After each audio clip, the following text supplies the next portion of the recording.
Now, again, we're going to cover most of these on this drop-down menu a little bit later, but for the sake of you understanding, one of the really cool things that you can do is you can filter any of these specific rows.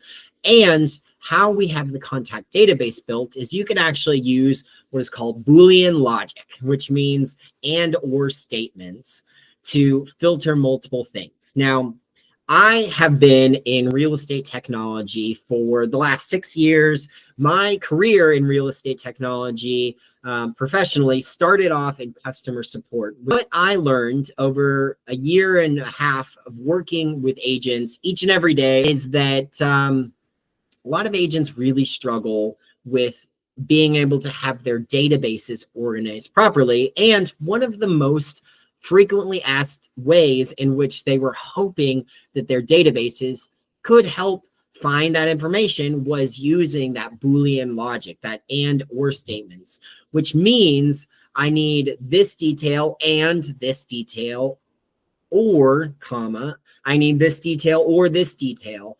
And that would bring a list for them. But truthfully, most systems were not built to do that.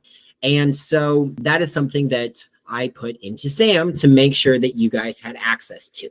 So you can do that. You can also use specific layouts. So maybe you want to only see what I would call our call list layout. It's going to give first name, last name, and then these fictitious phone numbers.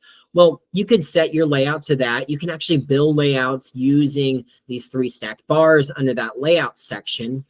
But the other way in which you can filter out your lists is by clicking this select filter. Now from here, I'm going to click this edit filter because this is how we were able to help our good friend in Texas with his 60,000 contacts. We actually built this so that it could make loading much easier for him. That way he didn't have to spend 10 minutes loading his database each time he needed to click into it. So from here, you can select the specific attributes of the specific narrowed down list you want to see, including narrowing it down by specific tags. So once you do that, you can also save these filters and give it a name. You could set that as your default to always be the one that populates, or on the very top, you can select from those that you've already saved so that you can see this. So this is a really great way for you to just kind of shorten down that list to the contacts that you're most frequently looking for. And then once you have all of this on the bottom right-hand side, you just click show contacts.